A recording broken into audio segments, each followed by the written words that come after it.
The air in the greenhouse was thick with the scent of blooming roses and damp earth, yet it couldn't mask the fear that clung to me like a second skin.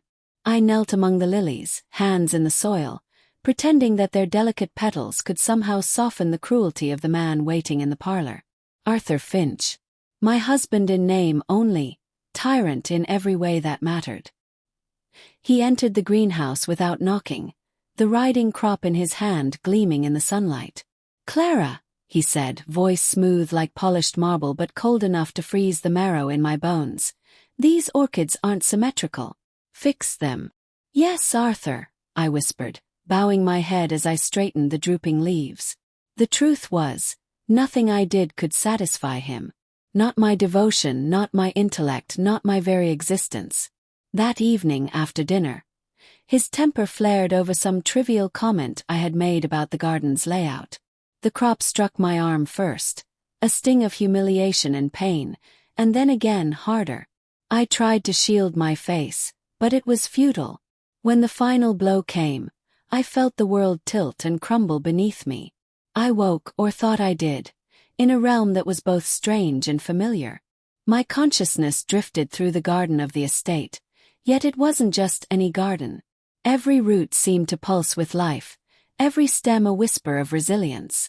I realized then, in the half-light of unconsciousness, that I could draw strength from them. Each petal, each thorn was a reminder that beauty and danger could coexist, that I could coexist as both soft and lethal. When I opened my eyes in the infirmary, the pain in my body was almost unbearable. Bruises mapped the trajectory of his cruelty across my skin. The nurses fussed over me, murmuring apologies I didn't need. The world had not been kind, but I was not yet defeated. I had survived, and survival meant patience. I began to play the role he expected, a docile, fragile woman, broken and subdued.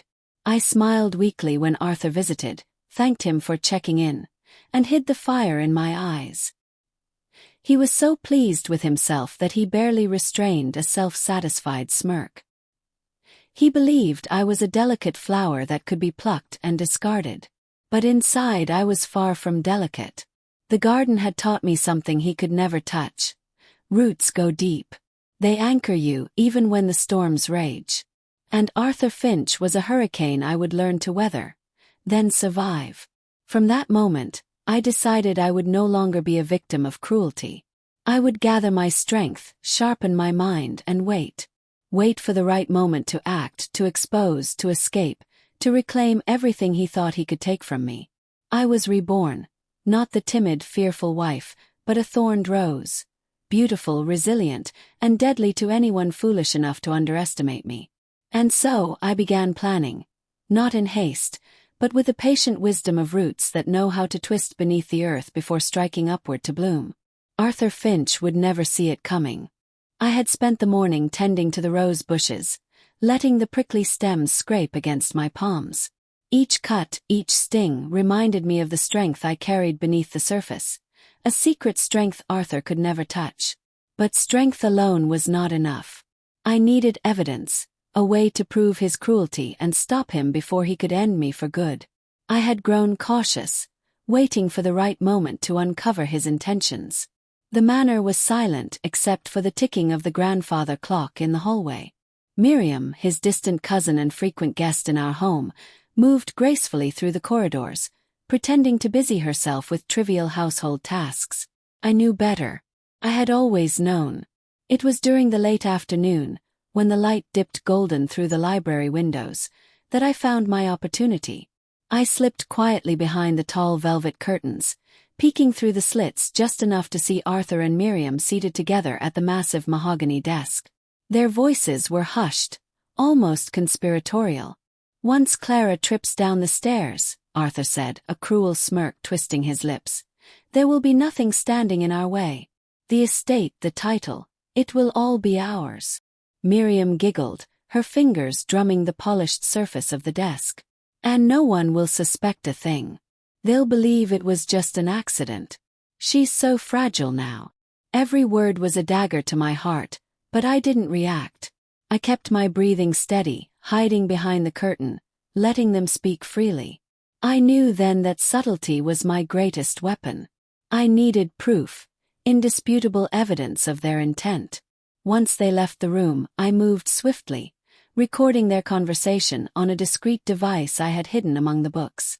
Every detail mattered: their planning, their confidence, their belief that I was powerless. Later that evening, I contacted Silas Grant, my childhood best friend and the one person I trusted implicitly. Even now, months of careful planning and shared history made him the only man I would confide in. "Silas," I whispered over the phone, my voice steady despite the adrenaline still pumping through me. "It's worse than I feared. Arthur and Miriam. They're planning to make my death look like an accident." There was a pause on the other end, then his familiar calm tone replied, Clara, you know I'll handle this. Send me everything you've recorded. We'll make sure the law is on your side. No one will touch you again." I felt a measure of relief, the first in weeks.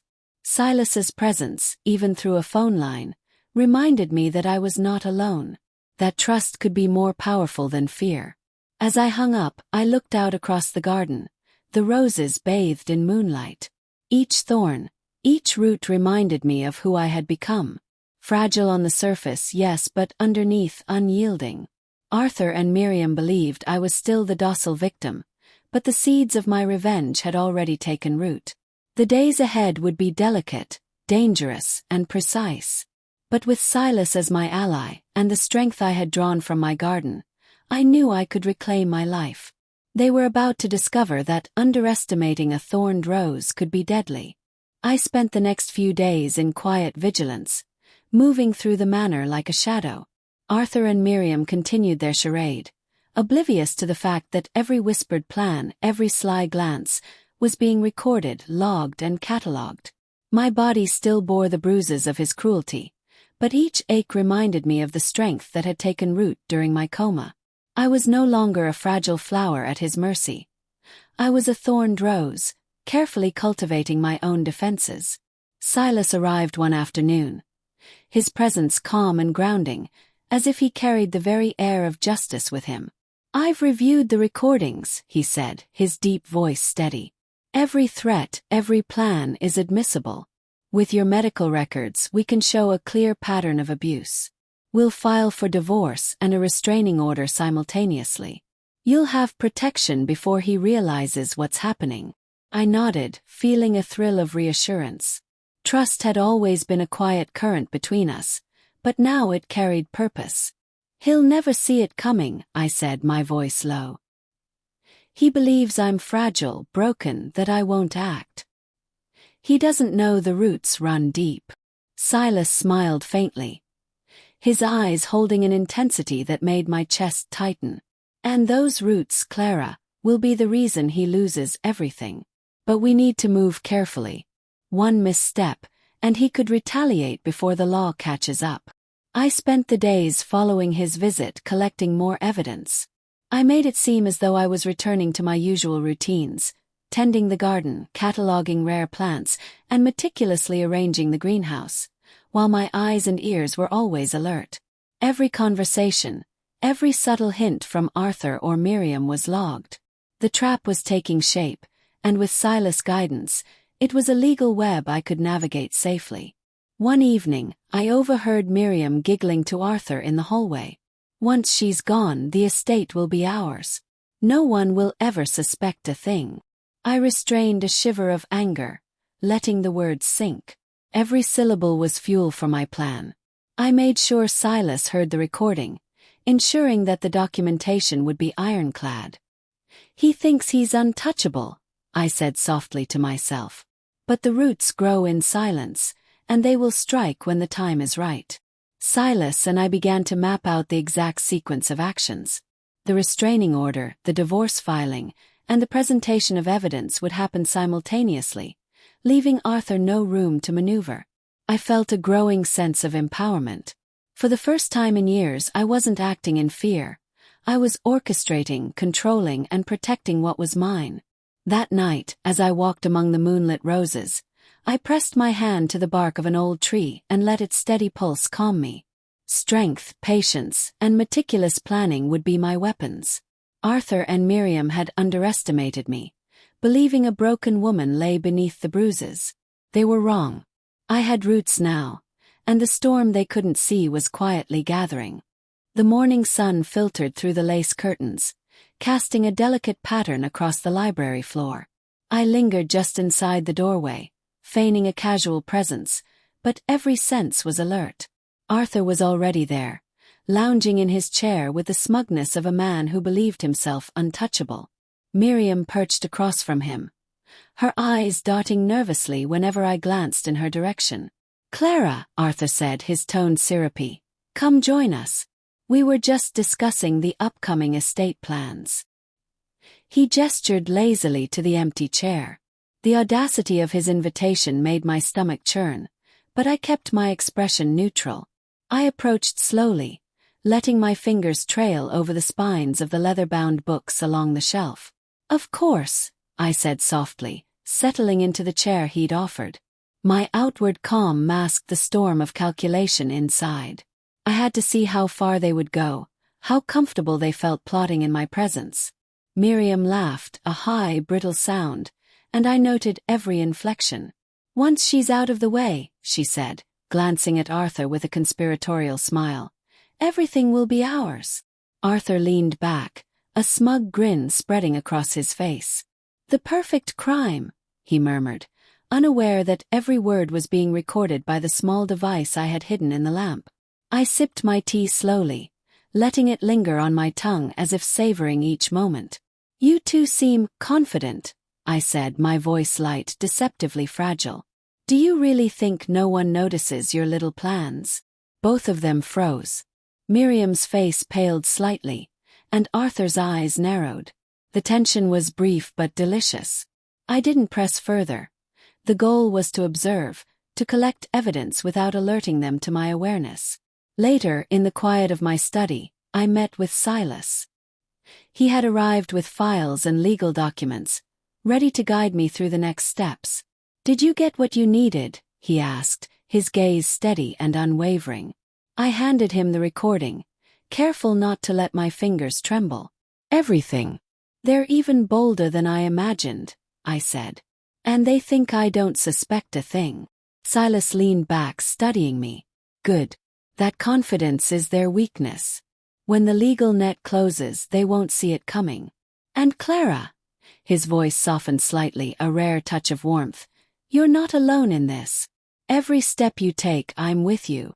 I nodded, feeling a small, unspoken comfort in his words. Trust was a strange, powerful thing. Quiet, steady, and far more effective than anger or fear. Silas had been my friend since childhood, but now, in this delicate dance of strategy and survival, he was indispensable. That night, I walked through the garden, letting the moonlight illuminate the petals and thorns. Each plant whispered the same lesson: patience, precision, and persistence. Arthur and Miriam thought themselves predators, but they didn't understand that a thorned rose can strike with lethal accuracy when provoked. And provocation was coming. I had survived the worst of their cruelty. Now it was time to grow stronger, move carefully, and prepare the roots that would one day pull them down entirely. With Silas by my side, I knew the plan would succeed. The storm was gathering, and I was ready. The morning air in the manor felt sharper than usual, as if the walls themselves were holding their breath. I moved deliberately, every step measured, every gesture calm.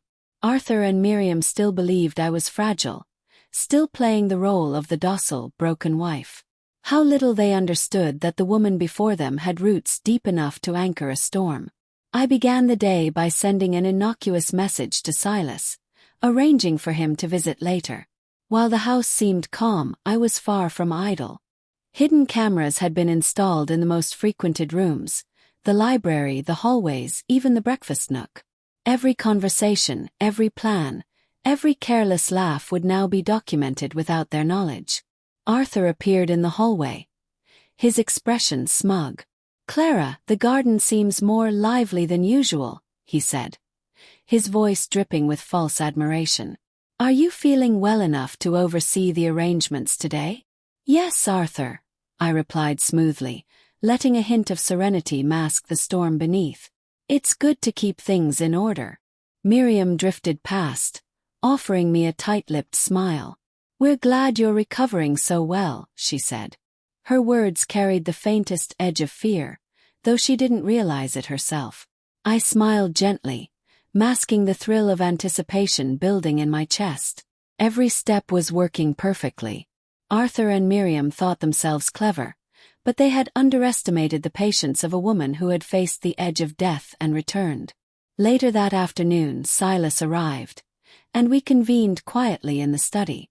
He reviewed the recordings with me, pointing out every detail that could be used to secure the divorce and restraining order. They're overconfident, he said. That's why this will work. Once the filings go through, they'll be trapped legally before they even realize it. I nodded, a sense of satisfaction warming my chest. Trusting Silas had never felt easier. His guidance, paired with my careful planning, made the web of justice feel inevitable. Good. Then it's time, I said, my voice steady. Let's start the process. Over the next few hours, we prepared the filings.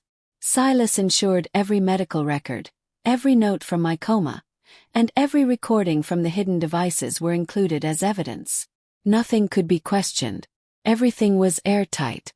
That evening, Arthur returned to the library, expecting the usual docility. Instead, he found me quietly arranging the books, my calm demeanor giving nothing away.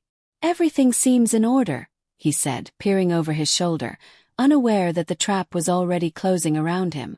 Of course, I said softly, meeting his gaze evenly. Order is important. Miriam lingered nearby, her unease growing. I could almost feel the shift in their dynamic, the first crack in their confidence. They didn't know yet, but the tide was turning.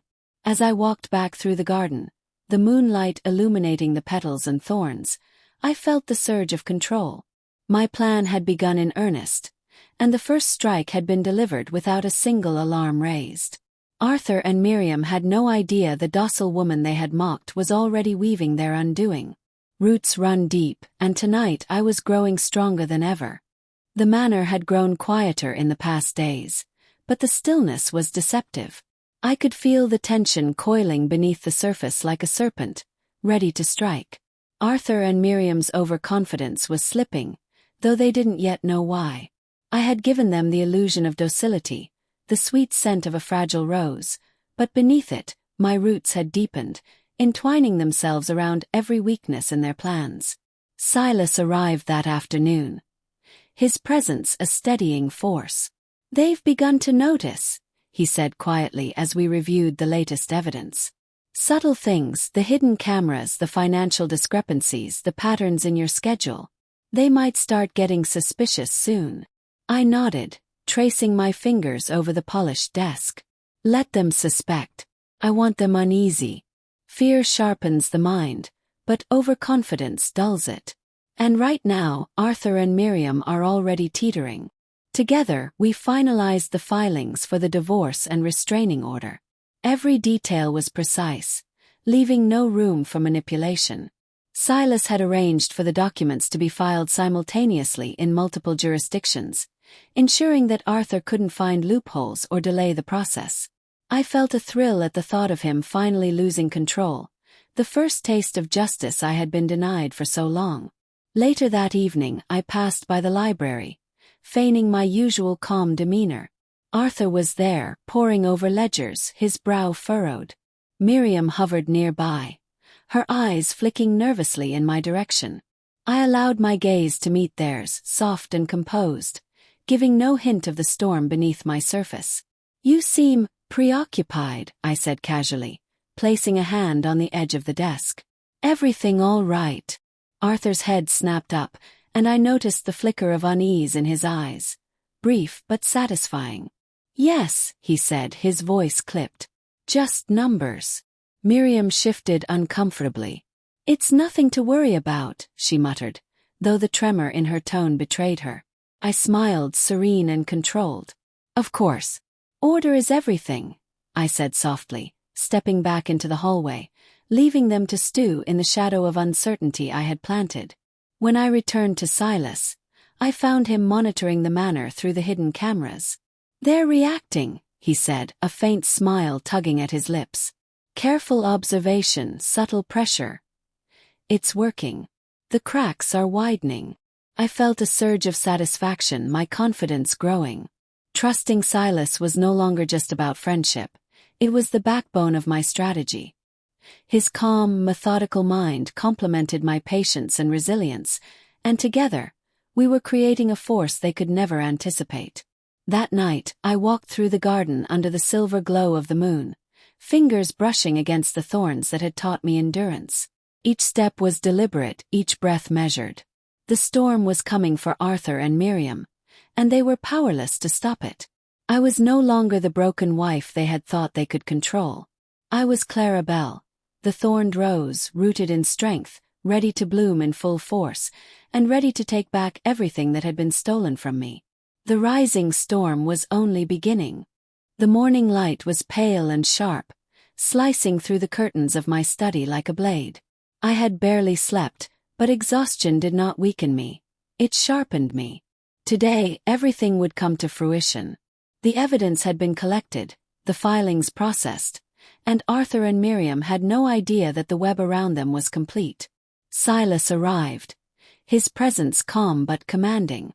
"Are you ready?" he asked, his eyes scanning the room as if he could already see the storm about to unfold. I nodded, feeling the familiar surge of confidence that had grown steadily since my coma. More than ever. They think I'm fragile, still the same Clara they've tormented for years. But today they will see the strength they underestimated. Together we reviewed the final strategy. Hidden cameras captured every corner of the gallery and library. The restraining order and divorce filings had been submitted in perfect synchrony. Arthur and Miriam had been lured into a false sense of security. They believed I was still the timid, broken woman, unaware that each of their moves had been logged, catalogued, and preserved. By midday, I confronted them in the drawing room, appearing calm, composed, and serene. Arthur looked up from a ledger, his arrogance a mask that could not hide the flicker of doubt in his eyes. Miriam tensed, sensing something was off. "I assume you're both comfortable?" I asked softly, my voice carrying just the faintest edge of authority. "Because soon the court will decide everything. And justice is inevitable." Arthur's lip curled in a sneer. "Clara, what are you talking about? You've been unwell. You should leave the decisions to me." I let a small smile cross my lips, gentle but lethal. "Oh, I've left nothing to chance. You see, while I was tending to my garden, reflecting and recovering, I ensured that every plan, every cruel intention, every deceitful move of yours has been documented." Miriam paled, her eyes darting nervously to Arthur. You can't." "Can and will," I interrupted, my voice firm. "Silas, please." Silas stepped forward, projecting calm authority. "All of the recordings, medical reports, and hidden camera evidence are now part of an official submission. Any attempt to interfere will only incriminate you further. Arthur Thorne, Miriam Finch, you are in violation of multiple statutes. You will answer for the abuse, the deception, and the theft of property." Arthur's eyes widened, his smug mask cracking. Miriam's knees nearly buckled, her confidence shattered. I felt a quiet thrill as I watched the culmination of months of careful planning. My patience, my silence, and my meticulous observation had paid off. And yet, standing there with Silas, I realized the most important thing. Trust, not anger, had been my weapon. He had guided me, protected me, and reminded me that I wasn't alone. The storm had come, and together we had rooted them out. As Arthur and Miriam were led away, stunned and powerless, I felt the first true bloom of freedom. The manor was quiet again, but this time it was filled with peace rather than fear. Silas placed a steady hand on my shoulder, and for the first time in months, I allowed myself a small sigh of relief. "We did it," he said softly. "Yes," I replied, my hand brushing his. "And it feels like, finally, the garden is mine again." I could feel the thorns I had cultivated throughout my ordeal finally standing proudly, an armor and a symbol of my rebirth. The rose had bloomed. The morning sun spilled gold across the newly restored manor, illuminating every corner with a brilliance that felt like a personal triumph. After months of planning, patience, and careful execution, the shadow of Arthur and Miriam had finally lifted. The house, once a place of fear and constraint, now smelled of earth, roses, and freedom. Silas stood beside me in the garden, his presence calm and unwavering. He had been my anchor through it all, the one I could trust when the world around me had been poisoned with deceit and cruelty. "It's beautiful," he said, gesturing at the rows of blooms. "You've transformed it completely." I smiled, brushing my fingers against a bed of deep crimson roses. "It's not just the garden that's transformed," I replied softly. "I've transformed.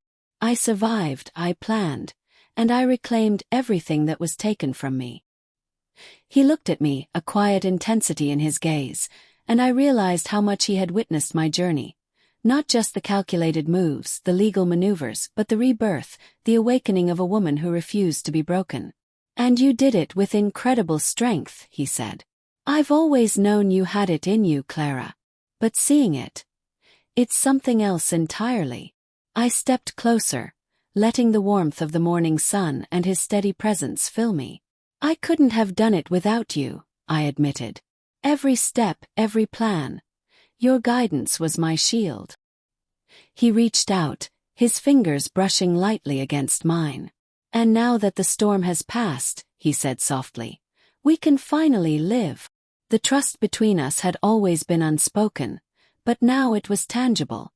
I took a careful step closer, letting my hand rest on his. The simple touch spoke volumes, a reassurance, a connection that had grown quietly through shared danger and meticulous strategy. We walked through the estate together, tending the garden, arranging the greenhouse, and enjoying the peace we had fought so hard to achieve. For the first time, I allowed myself to relax fully, to feel the warmth of safety and companionship. Silas never pushed. His presence was gentle, supportive, and utterly steadfast. That evening, as the sun dipped behind the horizon, we stood among the blooms, the scent of roses and lavender drifting on the warm breeze. He wrapped an arm around my waist, pulling me close, and I rested my head against his chest. The steady beat of his heart beneath mine was a grounding force, a reminder that some bonds could withstand even the darkest storms. "You've truly become untouchable," Silas whispered. "Not because no one can hurt you, but because you've learned to protect yourself, and you trust enough to let the right person in." I smiled against his chest, feeling the strength of that trust envelop me. "And I trust you," I said. "Completely." As night fell and the stars appeared above, the manor, the garden, and I felt alive in a way I had never imagined. The past could no longer harm me. The future was mine to shape. With Silas by my side, I knew I could face anything. The rose had bloomed fully, its thorns sharp but beautiful. And in the garden of peace, I had finally found love, safety, and the freedom to be wholly myself.